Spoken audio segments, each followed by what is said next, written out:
Hello, beautiful beings, recording from Sedona.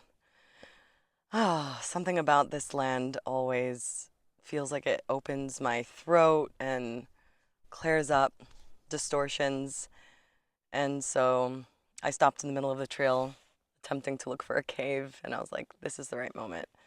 This topic has been coming through for a few weeks, actually, and this land just feels really safe to express clearly. And so it's about mental health, something I talk about in some videos, like curling around it and like hinting things. And so today I'd like this art piece to be an expression of as though I know things. I'm going to play with expressing through the energy of knowing and see where that goes rather than contemplation or doubting on the way to truth. I'm going to play with as though I landed in the energy of truth in this art piece. So, mental health. Oh, what a topic. Loaded, huh? Loaded.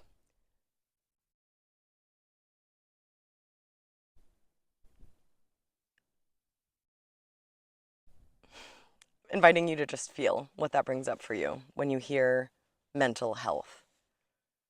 Many of us have experiences with loved ones moving through those trails of being medicated, institutionalized. Many of us doubted our own mental health. Many of us have been afraid to reach that state where we're mentally unhealthy, staying in safe zones, comfort zones, so we just won't become that, which is a burden to those we love. And so we stay in these safe zones where we'll be normal, relatable, tangible to what most perceive as reality. And it makes sense, right? We all want to be safe. We all want to be relatable. We all want to belong. We all want to make sense. We all want to be validated. It's a core human need. And also, there's this edge of exploring life where, to the edge of we might die. We might lose a sense of our body and tangible reality, and therefore we'll die. So there's like a fear around this whole topic of like mental health, like just stay mentally healthy. Or we've known people that have crossed the edge with mental health, and so um, it's easy to put them in a box as though they have a mental health issue, right? There's this whole array of labels that we can choose from. Why not? Schizophrenia, bipolar, Asperger's, now neurodivergence, what else is there? ADHD, something personality. There's so many beautiful ways to label and feel safe in these labels, safe with those we love. It helps us accept them more easily. Or if we find a label that suits us, then it's like we could feel accepted in kind of a box and a label.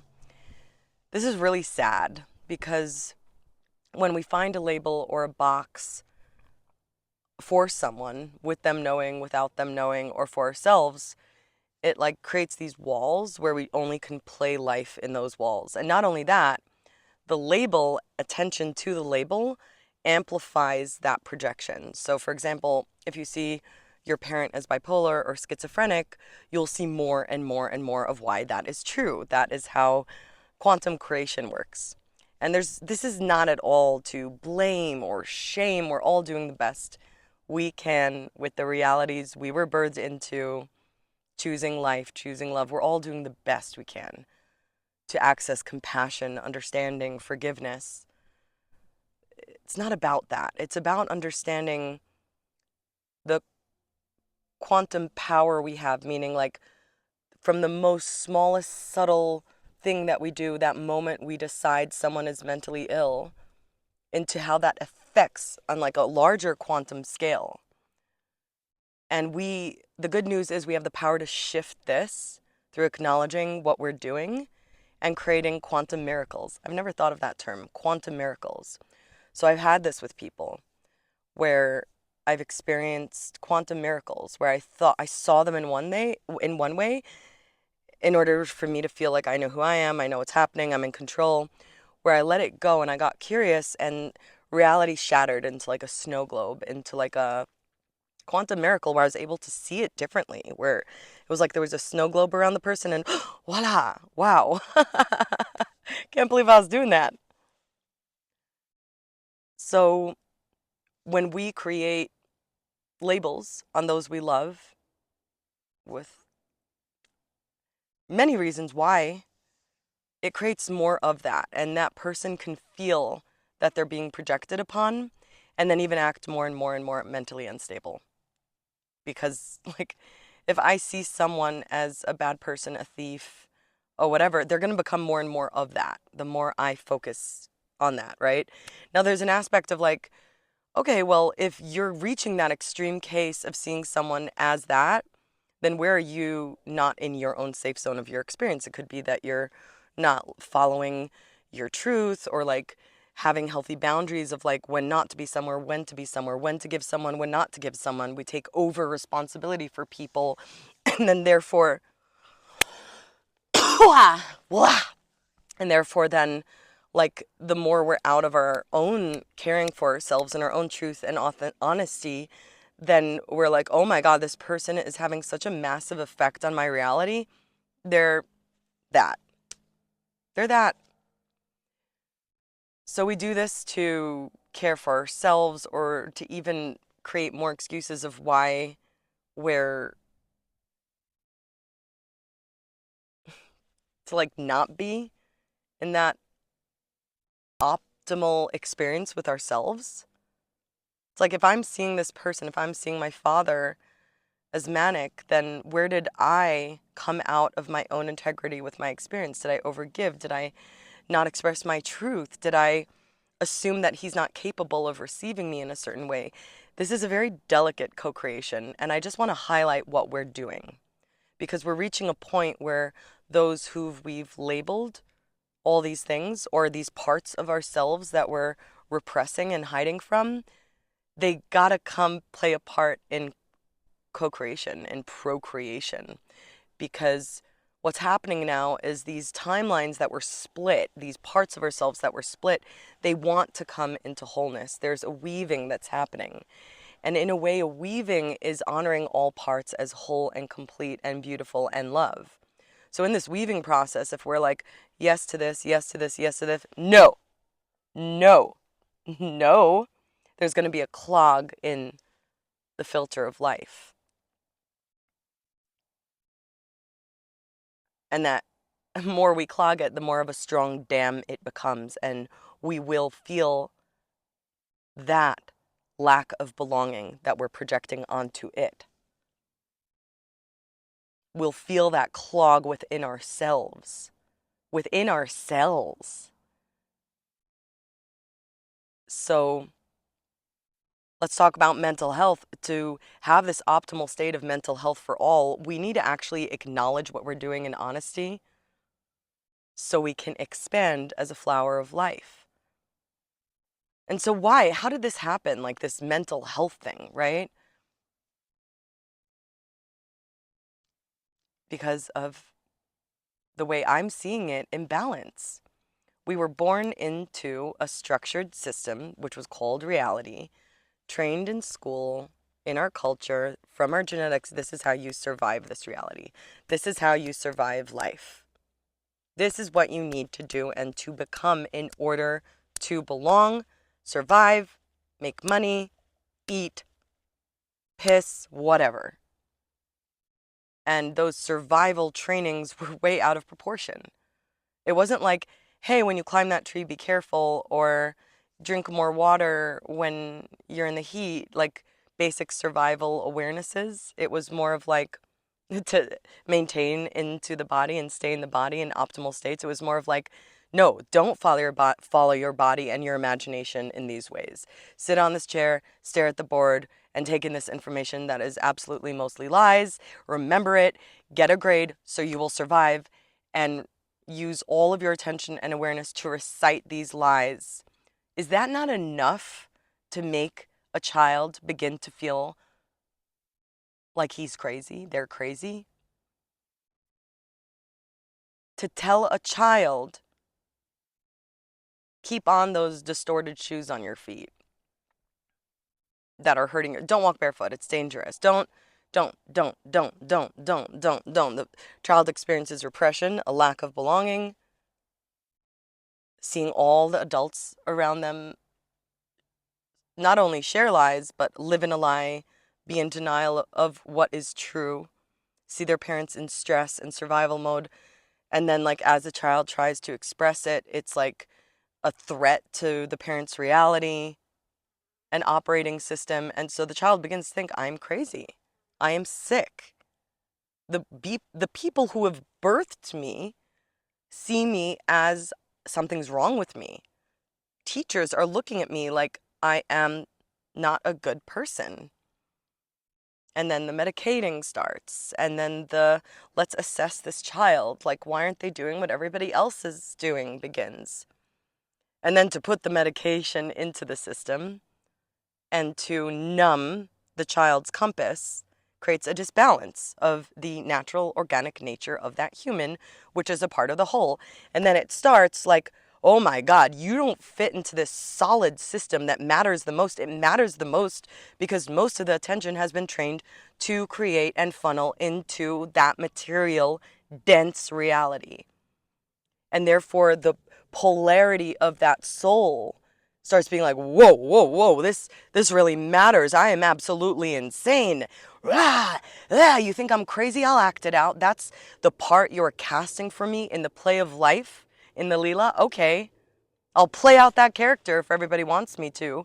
And that's where it's like, oh, they're beyond the threshold.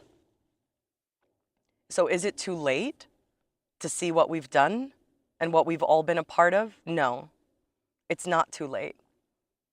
And does it require so much reconstruction and redoing of our own psyche together? Yes.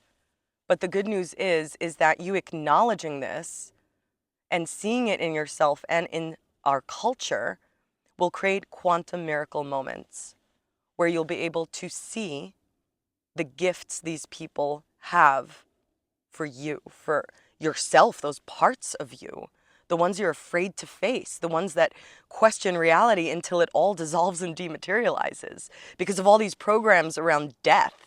Death is the most healthy medicine, that space of letting go into the void of everything and nothing.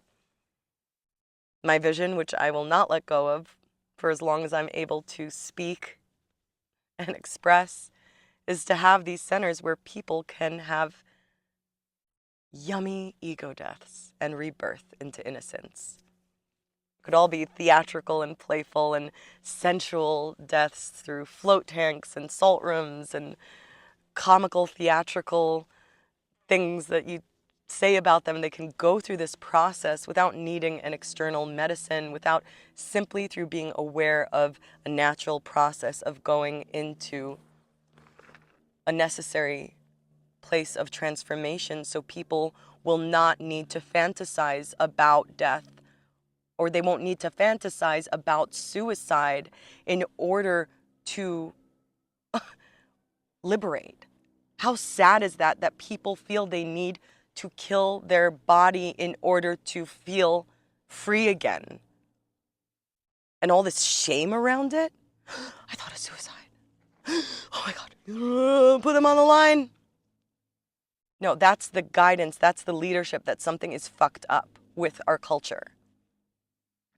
Something is fucked up with our culture because there is seeing these things as a disease. They're a crucial part of the collective body. They're a crucial part of us navigating the next stages of evolution.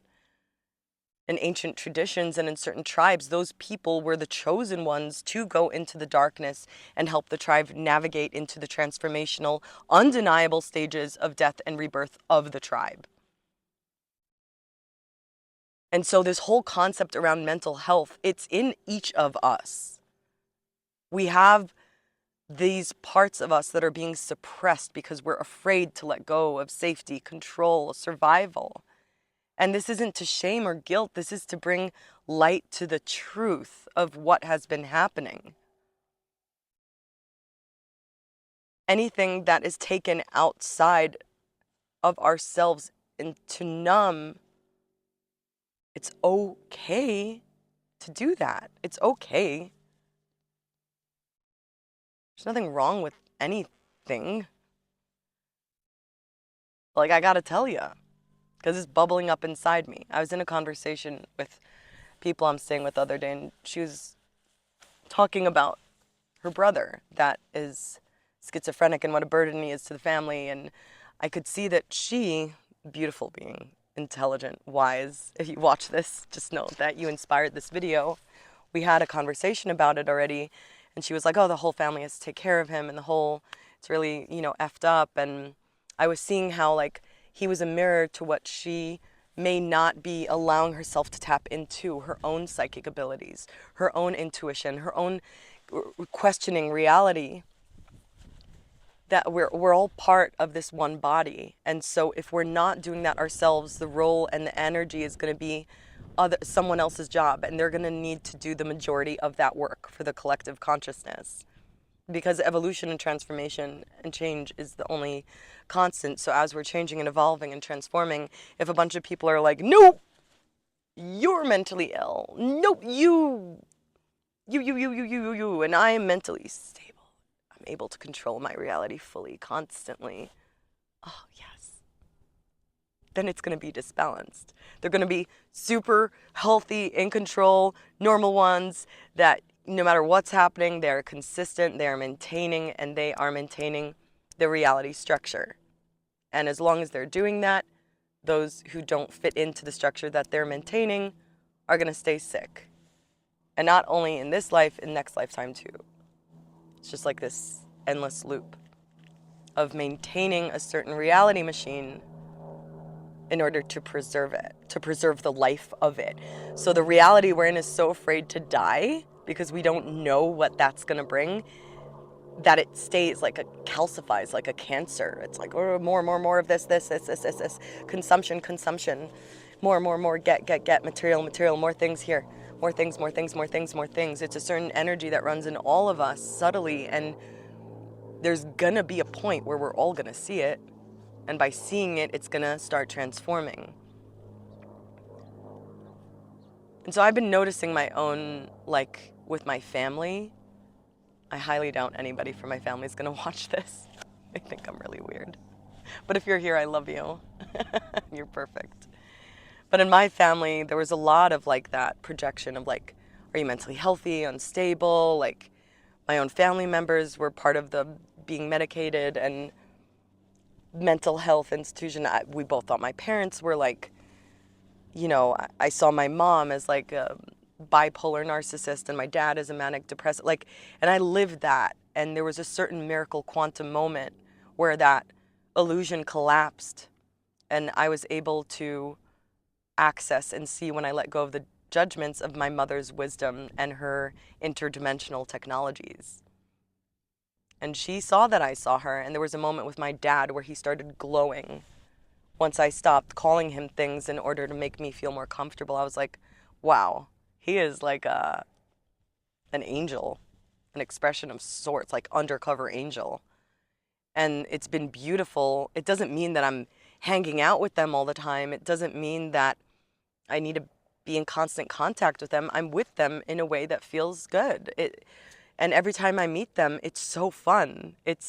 I'm like, damn, they say that you only know how much work you've done when you go visit your family. And when I go visit my family, I'm like, wow, this is fun. Like, I am doing the work. Like, I want to celebrate that. But we can all do that. If we let go of all these, it's like unnecessary suffering. To think that something is wrong with those we love or they're sick, not only does it make them more sick, but it calcifies and cuts the potential connection and evolution we can go through together.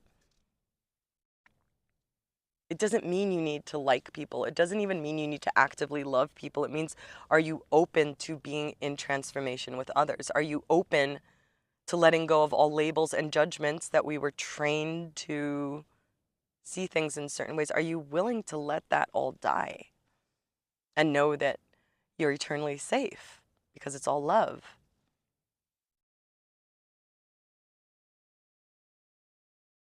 sun is coming out of the clouds. So I'm playing with knowing these things, with the energy of knowing. Feels good. Feels healthy for my body. And I also will say, perceive it as art, because it's all art. Play with it, with these perspectives or ways of seeing things, and take what feels like it's supportive to your evolution and expansion, and leave the rest. I don't claim to know the ultimate truth or have the answers, but I do know, oh, it feels so effing good to allow my voice to flow within the unknown and the energy of knowing, and to gift myself to yearn for and strive towards truth, the energy of truth. And I can feel that on these lands, and I can feel that in my body as I speak without needing to grasp. I'm not grasping onto, oh, this is the ultimate truth. This is the ultimate truth. I'm swimming through truth, and I'm allowing it to surprise me and change. And we can all be in that together. We can all yearn for truth in that way. So as we yearn for this truth, it can shed and transform and let go and let die what isn't a part of this current here now truth. We don't need to like control it or keep it in a box and preach it, but this is something that has been echoing with me since I was a child. This whole, it's like why I show up online. And thank you so much to all of you that wrote a comment or messaged me, or I met in person actually recently while I'm traveling, and they're like, we share your videos. And I'm like, really? I haven't felt like anybody's been watching me. So it honestly, any of you who shared that it touched you in some way, this is why I showed up today. It means a lot to me, because it's like, okay, this is serving the collective. It feels good for me too, but it definitely feels so much better when I'm like, okay, this is like touching a human heart in a way that feels life-giving. Let's shake to that. Yeah. So inviting you to just let go. Right now, this may have activated a lot of energy in your body and your heart. So closing your eyes and taking a moment to feel those things, and as you feel it, it is transforming. Downloading that you know how to access unconditional forgiveness for yourself and others, illogical compassion for yourself and others in life. You know, it's possible. And breathing into that. Exhaling with a sigh. And if I can invite you to do anything from this video, is to play with how you see people. Play with letting go of any stories or labels about others, because when you do that for a moment and just play with, what if I can just see this being through the perspective of unconditional love, you may be in that moment receiving something you've yearned for your entire life. That gift may come from that person that you had stories about, that you were judging, that you were projecting on. They may have the key. So inviting you to play with that and explore that, and let me know how it goes. And yeah, Playful Pathways has been quite a journey with people. Very, very intimate and deep, and I'm still going to share this process currently one-on-one with people, because it is so deep. It's like called Playful Pathways, and I feel like the reason it's called Playful Pathways, this transmission coming through me, is because when we play, it's like the malleability of life, the lubricant to be able to explore and express all things without holding and controlling. And so the way I'm describing Playful Pathways, it's like a playful experience of playfulness. It goes really deep and dark, but it's like a washing machine that can wash away all that isn't you through play. casually. And as it does that, you naturally begin to glow and to come into remembrance, and your own unique playground within the flower of life gets to birth, like your unique structure births. So it's like a living experience. It's not like I teach you this segment, this. There are a lot of exercises and ways to play, and there is a structure of playful pathways, but we both play in it in alignment with what source and creation is calling forth for you. So if you're curious about that, there's still curiosity calls available to see if it's a fit for you. And there's also a water movement I'm part of now called Limivete, which is bringing, the whole intention is to bring light to the world and to clear our bodies with hydrogen, which is the first molecule created after the Big Bang. And so I've been drinking it for 5 months now, and I was just at a convention with the creators and actually felt way more alignment than I expected. I'm usually very hesitant to share any material products, and I'm allergic to, so sensitive, like allergic to all the things of the why and the intention of the people behind it. But I'm really resonant with this company, and so this is the bottle. I actually want to make a bottle now. There's a lot to share about it and what it's about, but it's literally purification process with the hydrogen and around health. It's nothing like I've ever experienced before, and I've dealt with products, but like the whole experience I'm in right now with the people is clearing out outdated programs around wealth, learning how to co-create wealth together. There's like endless support, and it happens while we're clearing ourselves with the hydrogen. It's like going directly into the mitochondria because it's the smallest, lightest, most humble molecule, and it's clearing out all that we've cleared on a subconscious level. Like a lot of people, part of this movement are healers and guides and teachers and coaches. And so as we're drinking this, it's also helping us ground into the body, into material with a physical product to support beings clearing their actual physical body, not only energetically or in the most efficient way without needing a lot of other things, and through the water, because we're water bodies. And also, while we're in it, we're supporting everyone to clear out all this density around wealth and working together and creating abundance and prosperity and healing that together, because I have found that I really do love guiding people and being a muse and being a guy. I really love that, and also part of me would really like to co-create like together in the material realm, so there won't be like, now what do I this is like a beautiful bridge through water and hydrogen to support each other and work together, and funnel the money into bigger projects in the world.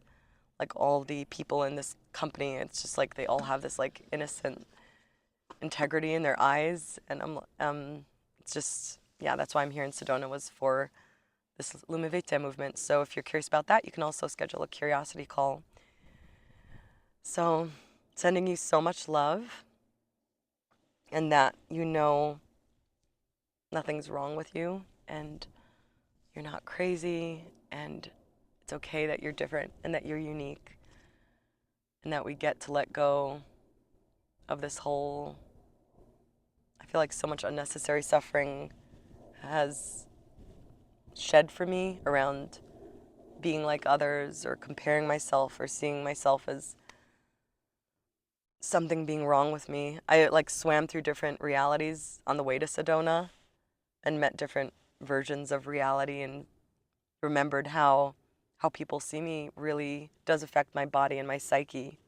And so I swam into previous versions of me and merged them with futuristic versions of me, and just blessing everybody that you feel, at least like that you see yourself clearly. That you see yourself clearly. It feels so good. Like seeing yourself clearly as creation does, that you're perfect, whole, and complete and healed already. It like reorganizes everything. The skin feels better. You feel more beautiful. You feel more safe and connected, and just blessing us all that no matter how other people see us, or how we feel other people may be seeing us, that we're blessed to really anchor in a self-perception that is true, the true self-perception of you, because you're a crucial, vital part of the collective body. You're an irreplaceable puzzle piece while you're here.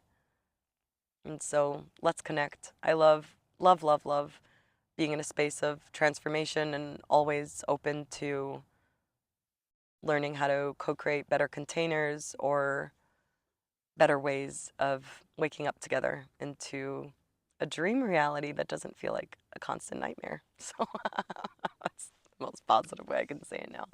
And now I'll show you around the Sedona Hills. Maybe I'll find the cave. That's Bella waiting for me to finish my video. She's so cute. But yeah. Oh, and if you watch this video, 30 minutes of it, oh my God, please like and subscribe or comment so I'll know you're there. And if you feel somebody struggling with any of these topics, share it. Share the video with them so they can feel like, somebody gets me. I'm not crazy. That alone, that little bit of relief for someone can go a really long way. You may be saving a life without even understanding why. So if you're concerned about someone, maybe share this video with them. It may feel a little scary for some reason, or you may feel hesitant, but if you have that gut feeling, do that. Yeah. Okay. Bye.